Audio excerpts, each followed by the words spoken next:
Strength does not come from physical capacity, it comes from an indomitable will. So said Mahatma Gandhi, who lived between 1869 and 1948. Hi, I'm Dr. Charles Byrne. I'm a psychiatrist who has a special interest in diets that can help prevent heart and cardiovascular disease and which can even reduce them, and also diets which at the same time can help the environment. Hi, I'm Sinead Darto-Flynn. I'm a student of public health and I'm very interested in climate health and diets and exercise. And in this episode, we're going to talk about exercise, the different types, why it's particularly good for your heart and general health, and how to pick an exercise regime that suits you and how you can stick to it. I'm excited. That's great. But before we get into that, perhaps we can give everyone a reminder of the dietary options we spoke about in our previous episodes. Charles, could you tell me who you feel will benefit from this podcast? Thanks, Sinead. Yes, this podcast is for people who want to keep their heart healthy and prevent heart and cardiovascular problems from developing. This is particularly true if you're starting to develop some problems like raised cholesterol or being overweight, or if your blood pressure is starting to get a little raised. It's also for those who've been diagnosed with a heart or cardiovascular problem and you may be on treatment and are looking for ways that you can help it through diet and exercise to stop it getting any worse. I should also say at this point that what we're recommending is not an alternative to medical treatment. If you already have one of these conditions, heart and cardiovascular problems are serious disorders which need medical treatment. And if you're on any medications or treatments, we would strongly advise you to continue with them. If in time one of these diets that we're recommending combined with exercise improves your condition, then in consultation with your doctor you may be able to start reducing the medication. If you don't have these conditions, hopefully what we are describing will prevent them from occurring in the first place. These kinds of diets have been shown to reduce cholesterol levels, lower weight, help keep down blood pressure, and one of the diets has actually been shown to reduce heart disease that's already present.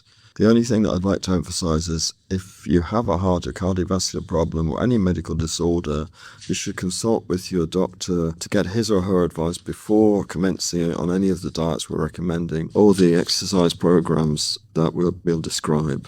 So let's get into what are these diets all about?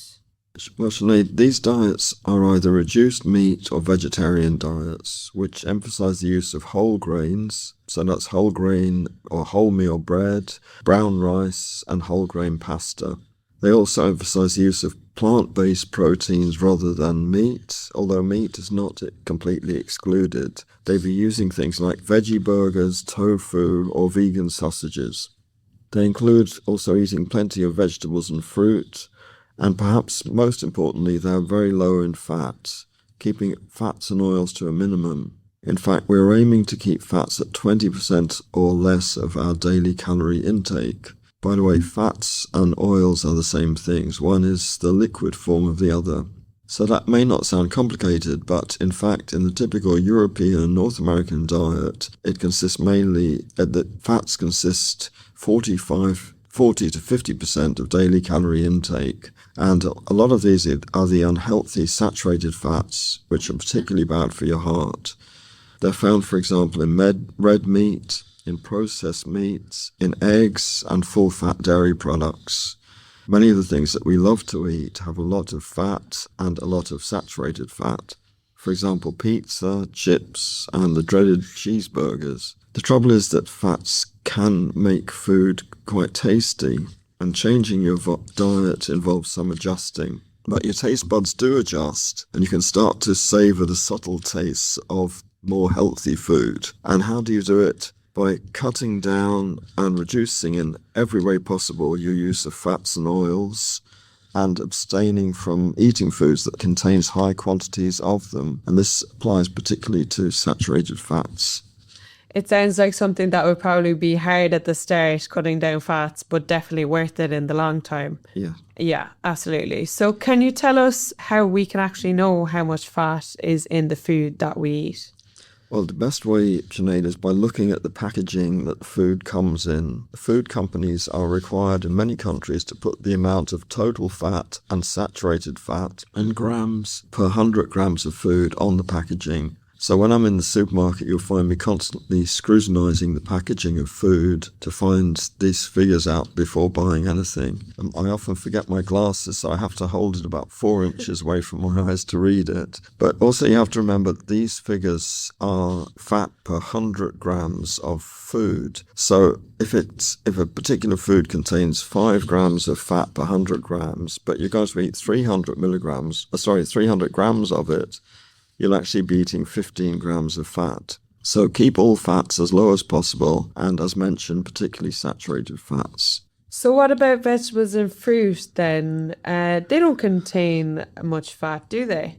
No, that's right, Sinead. Most vegetables and fruit have very low levels of fat, so you can eat as much of them as you like. The only exceptions are avocados, which contain a lot of fat, and also coconuts contain large amounts of fat and also of saturated fat. So I very rarely eat either of those. And by the way, nuts, many people don't realize this, but nuts have a high fat content and are best avoided, or if eaten, taken very moderately. So we're going easy on the avocados and the coconuts. Yeah. Can you please just remind us briefly about the 4 options for the diets that we're offering from this podcast? Yes, certainly. We're offering 4 dietary options, all based on the dietary principles that I've been talking about. The first option is called flexitarian, and in this option you can eat meat or fish, but not more than once a day.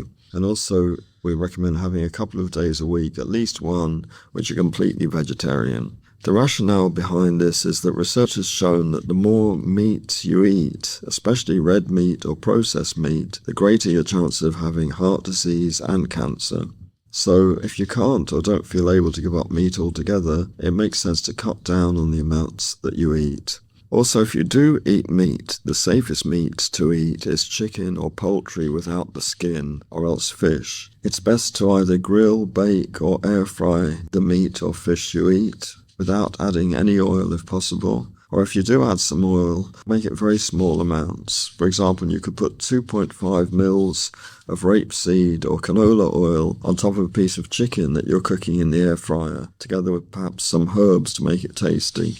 I found that it's very useful to use a small measuring spoon when cooking. I use one that measures 2.5 mils on one side and 5 mils on the other side. These are the kinds that come with Calpol medicine for children for measuring doses. And with this kind of spoon, it's very easy to measure the amount of oil you put on food, including frying with very small amounts of oil. The next option is lacto-vegetarian. This is a vegetarian diet in which dairy products are allowed, but they're nearly all low-fat or zero-fat dairy products. For example, skimmed milk or low or zero-fat yogurt. Once a day, you can take a small amount of low-fat cheese if desired. Eggs are not included in this option because they have high levels of fat and saturated fat. The last 2 options are both vegan, but with differing levels of fat consumption. The first of these limits the fat to 20% of daily calorie intake. That's the same level as the first 2 options that I've described. As with all of the options so far, the principles of whole grain with plenty of vegetables and fruit and using plant-based proteins such as veggie burgers or tofu whenever possible. The last option is also vegan, but with a much lower level of fat intake, aiming to keep it below 10% of your daily calorie intake. So in this, you have to scrupulously avoid having fats and oils in your food. This is the hardest option to follow, but it also produces the greatest results. In a study published in the Lancet journal, 82% of patients who went on this diet, combined with exercises and other supports, were actually able to reverse their heart disease to a degree. So it's quite an amazing figure. Definitely, yeah. The great thing about these diets is that as well as being good for your health and heart, they are also good for the planet. This is because meat production or animal agriculture produces an enormous amount of greenhouse gases. In fact, 20% of greenhouse gases globally come from animal agriculture, and people don't realize this. And that's more than the entire global transport sector. So by eating less meat or going vegetarian, we're not only helping our hearts, but we're also helping the planet. Another advantage of the plant-based protein is that it's cheaper than meat, so it's good for your wallet or purse. So in the supermarket, don't forget to stock up on your veggie burgers, vegan sausages or tofu and try them for a change.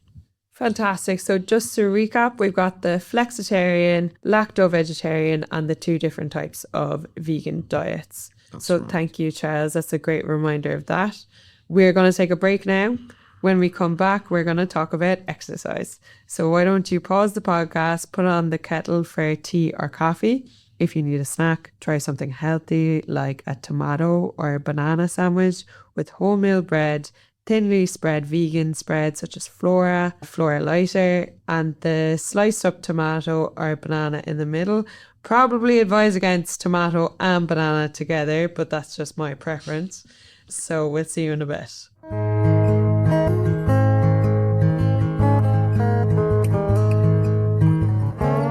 If you find what we've been talking about in this podcast interesting, you can find a lot more information on these topics in my book, Save Your Heart, Lose Weight and Help Save the Planet, which is available on Amazon.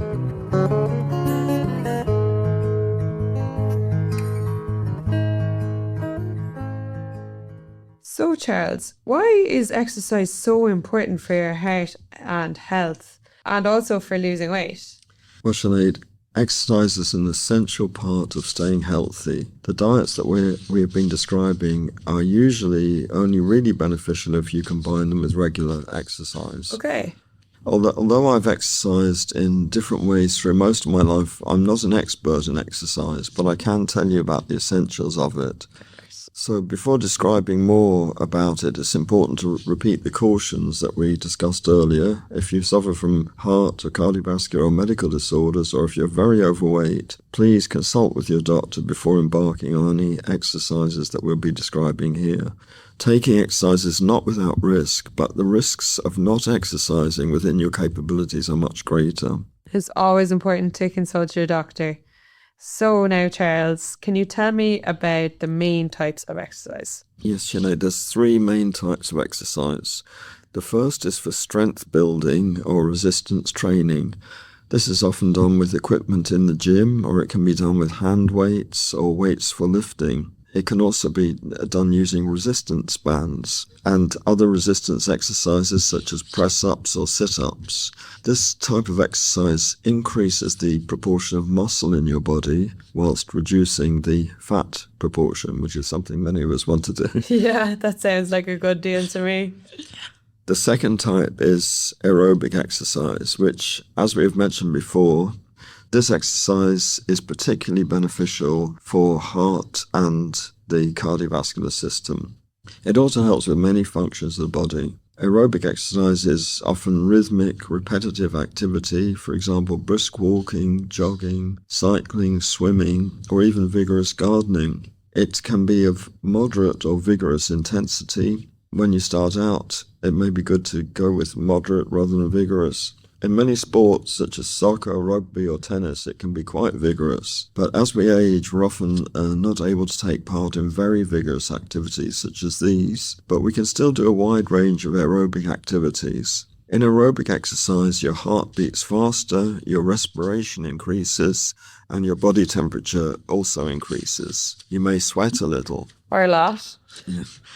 So the simplest aerobic exercise, and the one most people can do, is walking, especially brisk walking. It's free, it's accessible, and all you really need is a good pair of trainers. How fast and how far you go depends on your age and any disability that you may have. If you suffer from a physical disability such as arthritis, swimming can be a very good alternative type of aerobic activity, where there is very little or no pressure on your joints. In moderate aerobic activity, you would normally be able to talk to another person whilst doing it.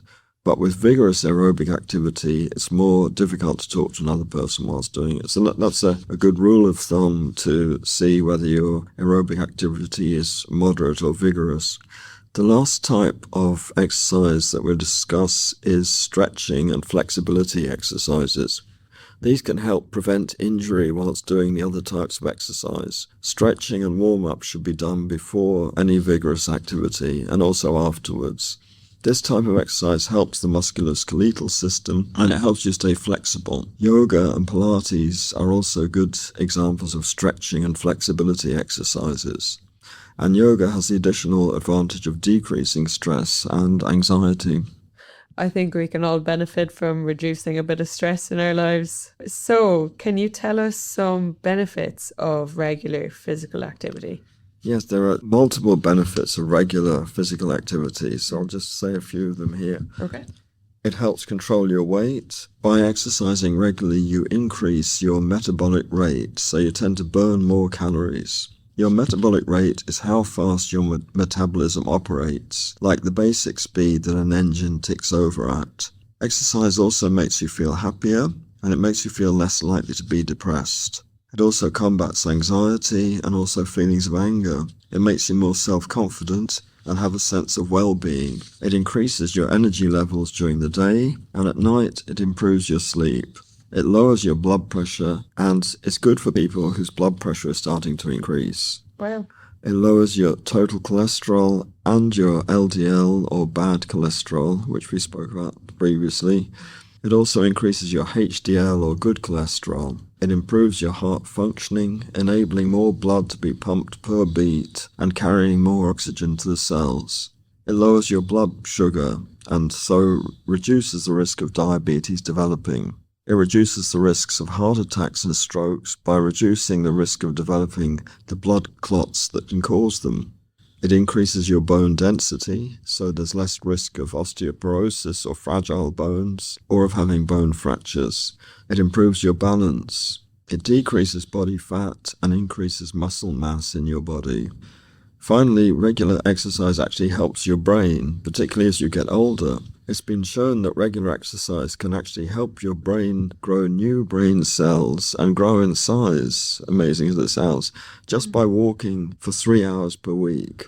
And this has been shown in research in older adults. That's like a huge list of benefits, and it all sounds fantastic, and that exercising is worthwhile, not only for your physical, but also for your mental health. So I think we're all thinking now, how much exercise do I need to do before I start getting those benefits? Can you tell us that, Charles? Yes, you don't have to do a lot before you start experiencing these beneficial results. For example, just 30 minutes of brisk walking per day or any other type of physical activity that you find enjoyable, like cycling, dancing, swimming, or gardening. Just try and make your exercise enjoyable and fun and do it regularly. It can be made more fun by going with a friend or listening to music or listening to an audiobook. Although make sure whilst listening, especially if you're walking on roads, that you can still hear the sound of traffic that might be coming by having earphones that don't cut out external sounds. Also, choose a nice place to walk if possible. The American Heart Association recommends that regular physical activity, even if you have a risk factor for heart disease, such as high blood pressure, diabetes, or high cholesterol. They say that people with heart disease who are physically fit live longer and have fewer heart attacks than those who are not. They recommend working up to at least 150 minutes of moderate intensity aerobic exercise per week. This would be the equivalent of doing 30 minutes walking 5 days a week, or preferably 7 days a week if you can do it. I do 40 or 45 minutes walking, and I try and make it brisk every day. Okay, so you're telling me we're aiming for about 30 minutes a day of exercise. Yeah, as a minimum if you can. Okay, but on the flip side to that, how can we tell when we're overdoing it with exercise? Well, that's a good question, Sinead. One way is by checking on your heart rate while you're doing your exercise. Many people now use sports watches, and they're a great way of checking on your heart rate as well as knowing how much exercise you're doing. But to start, it's a good idea to check your resting pulse. So this is without activity. This can be done when you are completely still, for example, resting in an armchair or in bed. If you have a sports watch, it's easy. or else you can check it by feeling your pulse on the inside of your wrist. If you count your pulse for 30 seconds, then multiply the number by 2, it gives you your heart rate, or heartbeats per minute. Your pulse should be regular, except there's a slight variation in rate when you're breathing. But if it's definitely irregular, you should have a checkup with your doctor in case it's related to your heart. The more fit you are, the lower your pulse rate tends to be. For most adults, it's between 60 and 100 beats per minute. But in athletes, the resting pulse rate may be as low as 40 beats per minute. And actually, I remember when I was a student, I was playing lots of soccer. I checked my pulse, and around one time it was around 50. So when you're young, it can go very low. Nice. Yeah. Regarding exercise, the American Heart Association recommends calculating a target heart rate zone, which depends on your age. The heart rate zone is the range you want your heart rate to be when you're exercising to achieve aerobic benefits and also check you're not overdoing it. So to calculate this zone, we need to do a little mental arithmetic or using a calculator. First of all, we calculate the maximum heart rate you should have whilst exercising according to your age. So this is done in a strange way. This is done by subtracting your age from 220, and this figure is the maximum heart rate you should be reaching whilst exercising and not going above that, definitely. Okay. So, for example, if you're 45, the calculation is 220 minus 45, which gives 175 beats per minute, and that's your maximum safe heart rate. If you're 65, however, the maths is 220 minus 65, which gives you 155. And that's your maximum heart rate in exercise. But unfortunately, we haven't finished our maths yet. We want to know what is the desired exercise heart rate zone that you want to be in. So this is calculated using your maximum heart rate. Your target heart rate zone should be between 50 to 85% of your maximum heart rate during exercise. So for the 45-year-old, the target zone would be between 88 and 149 beats per minute. And for the 65-year-old, the target range works out at between 78 to 132 beats per minute. But to begin with, it's best for most to stay in the lower half of that range until you get more used to exercising. There's a table giving target heart rate zones for different ages, which can be accessed from the site of the American Heart Association, and it's also reproduced with permission in my book. So I'm 26, so that's 220 minus 26. So my max heart rate, you're saying, shouldn't be above 194 for me. Would that be right? That's right. But okay. You wouldn't want to be pushing it up there all the time. Yeah. It's really interesting. I'm going to definitely keep an eye on that. Yeah. So it's kind of like slow and steady is best to mind your heart, is what you're saying, really. 50 to 85% of your maximum heart rate is the zone. But for people, especially as you're getting a bit older, keep it in the lower half of that zone. Yeah. So any ideas on what the best way to fit exercise into your daily routine is? Yeah, I think it's best to try and schedule a time in your day to take regular exercise, and that will depend on your situation. If you're working full-time, it can be more difficult. Some people go for a brisk walk in their lunch breaks. Some people go to the gym after work. I used to go for a brisk walk soon after arriving home from work. I'd just take a quick cup of coffee and then I would leave to go for the walk. It can be difficult because in the UK and Ireland, it's often dark by 5 o'clock in the winter. Yeah. Which means you're often walking under street lights, or in the countryside, you can use a torch and a reflective jacket. You can also try and find opportunities to take exercise during the day. Try walking upstairs rather than taking a lift. You can park a bit further away from your destination so you have a little bit of a walk and to your destination and back to the car. And this may also help you because you can find more free parking further away from the place. Yeah. So, you said there about the 5 p.m. it gets dark. I find that really difficult because I do a lot of running, and to run during the winter, it's quite difficult in the evenings when it's dark. And something that comes up with me and especially my girlfriends is like about security. I think this is often particularly important for women when getting exercise. So do you have any like tips on that? Yes, that's very true. So exercising with one of your friends, work colleagues can be very helpful.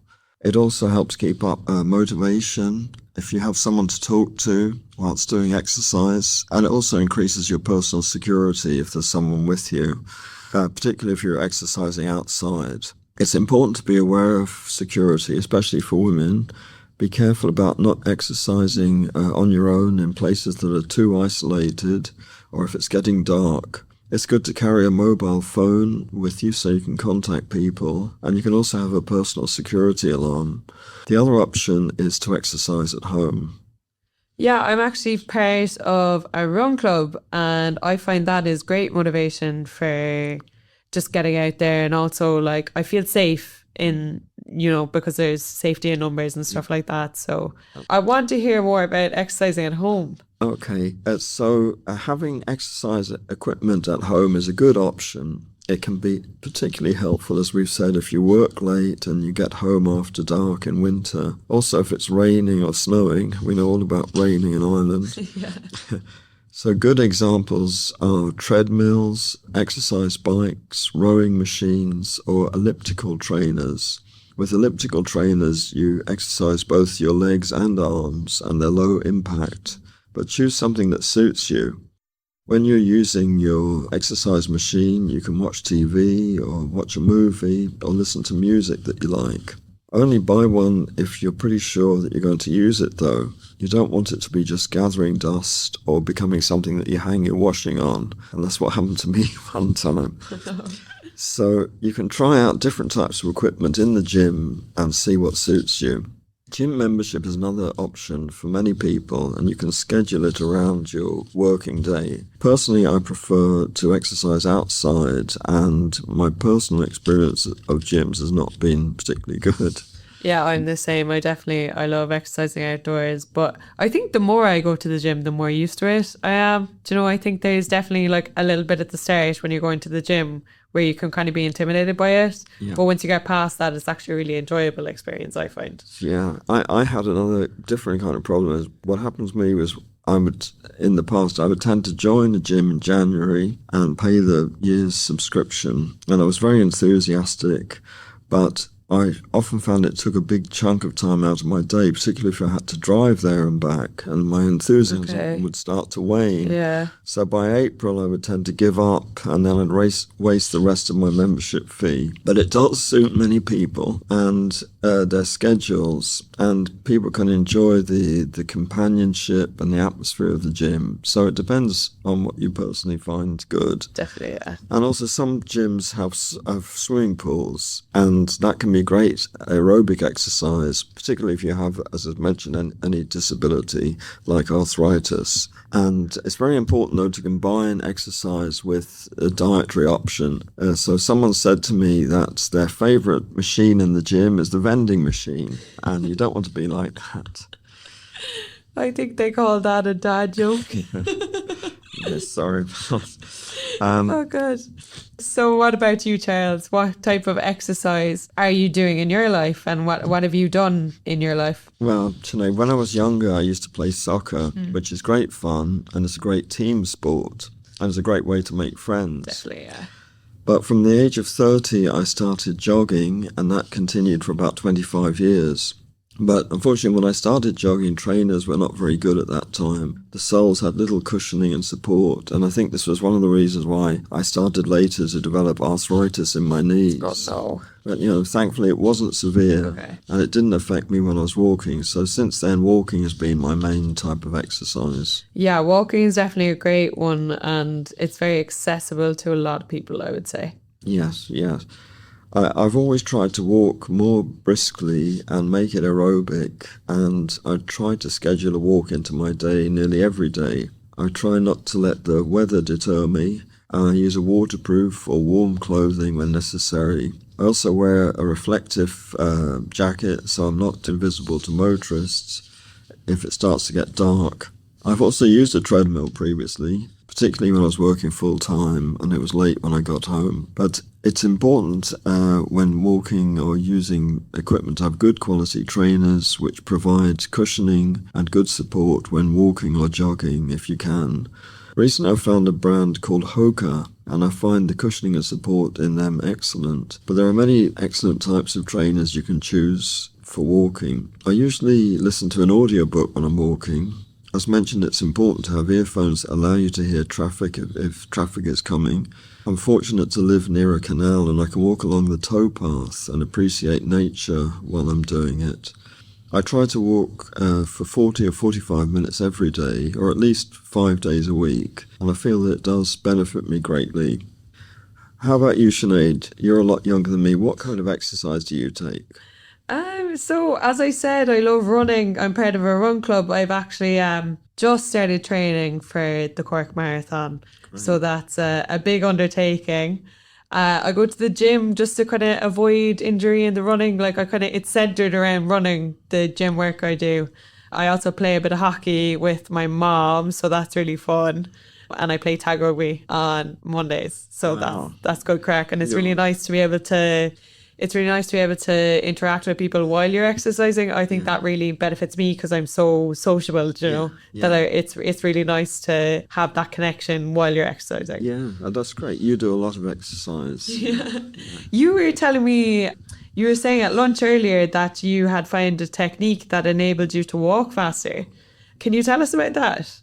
Yes, it's a technique that I found out just by chance when I was on holiday in Paris. I was in a hotel, I was watching a news channel, and they did a piece about a Japanese race walking trainer.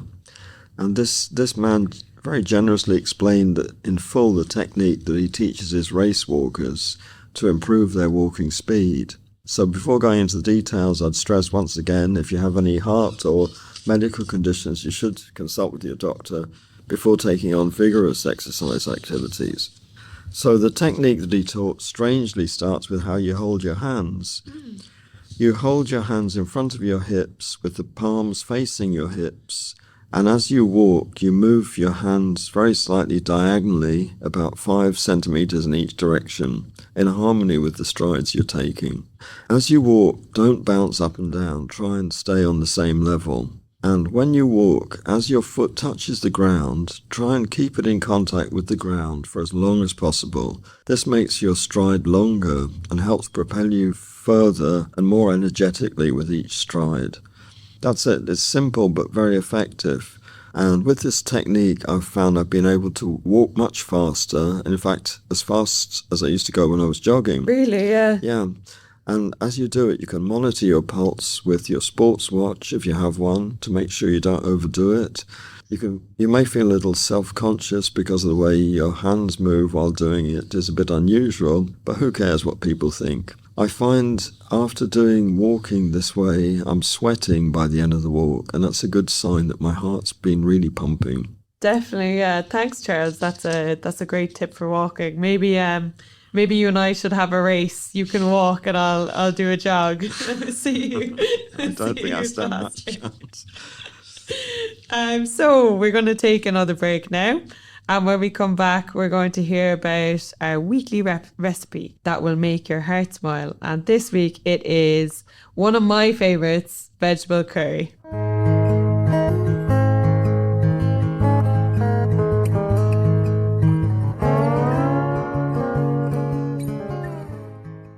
So Charles, please tell us about your recipe for vegetable curry. Yes, Sinead, for me, I can't get enough curries. I'm the same. I find Indian vegetarian food delicious. I actually think Indian is the best vegetarian food in the world. This dish is tasty and substantial, and it serves 4 people. So let's get straight down to the ingredients for this very low-fat vegetable curry. It's a long list of ingredients, but first of all, I'll just read them out. 2 large onions, 2 to 3 cloves of garlic to taste, 2 heaped teaspoons of fresh chopped ginger, 3 bay leaves, 1 cup of chickpeas, 2 large carrots, 1 cup of green or French beans, 2 large tomatoes, 4 medium-sized potatoes, half a medium-sized head of cauliflower, 1 cube of vegetable stock, 4 heaped teaspoons of mild curry powder, 1 teaspoon of garam masala, 1 tablespoon of fresh coriander leaves, 5 mils of rapeseed or canola oil, 2 cups of brown rice. And it's a very low-fat recipe. For 4 people, the total amount of fat in the above recipe is 14.2 grams. So the total fat per person is only 3.55 grams. Now, with this dish, you can also have a side dish called raita. I hope I'm pronouncing that correctly. And I'll give you the measure for 2 people. So you have half a cucumber, which is sliced and peeled, and 2 cups of no-fat plain yogurt. And for this, the total fat is only 0.8 grams, or the total fat, if there's 2 people taking it, is 0.2 grams. And the method is as follows. First of all, as with all curries usually, I'm going to use brown rice as we recommend. So first put 2 cups of brown rice into a large saucepan and add a large amount of water and little salt. Cover and bring to the boil, then simmer for about 25 minutes before draining. Meanwhile, in another large saucepan, place 5 mils of rapeseed or canola oil and heat and add the 2 finely chopped onions. Fry them for a while, stirring often. Then add your ginger and continue frying. Now in a bowl, mix the 4 heaped teaspoons of mild curry powder with about a cup of water, adding the water gradually whilst mixing. And then you add this mixture to the saucepan and cook for a further 2 minutes. Then you add a further 500 mils of water and the crushed stock cube and bring to the boil and then simmer. Wash and peel the potatoes and then cut them into pieces about 4 centimeters wide and add to the saucepan. Then add the garlic, which is peeled and finely chopped. Then add the bay leaves and the can of chickpeas without the liquid. Wash, peel and slice the carrots and add them. Then clean and slice the green beans into 3 centimeter pieces and add to the curry. Then clean and slice the half head of cauliflower and the tomatoes and add them also. Simmer all of this for 45 minutes, stirring occasionally. Toward the end of the cooking, add the teaspoon of garam masala to the curry. By then the rice will have been cooked, and then you can drain this and it will keep warm with the lid on the saucepan until you're ready to serve it. If necessary, you can reheat the rice in a microwave. So serve the rice with the curry and garnish it with the washed, broken up coriander leaves. For those on options 1 or 2, a side dish of sliced cucumber mixed with no-fat plain yogurt can be served. This is called raita, as I said. I hope I'm pronouncing it correctly. And it's cooling in contrast to the spiciness of the curry. For those on the vegan options 3 and 4, a bowl of thinly sliced cucumber can be used. Thank you, Charles. That is making me hungry, thinking about it. And yet another one I'll definitely have to try. So, as always, we will be putting up this recipe and all of our weekly recipes on our social media, Your Heart, Our Planet, on Facebook and Instagram and LinkedIn. And we would absolutely love to hear your comments. Yes, we'll be including some of your comments and queries in our future podcasts. Finally, if you find what we've been saying in this podcast beneficial, then you can find much more on these topics in my book, Save Your Heart, Lose Weight, and Help Save the Planet, which is available on Amazon as a paperback and on Kindle. Our podcast will be coming out every week, and we look forward very much to you joining us again. Until then, bye. And then bye-bye for me, guys.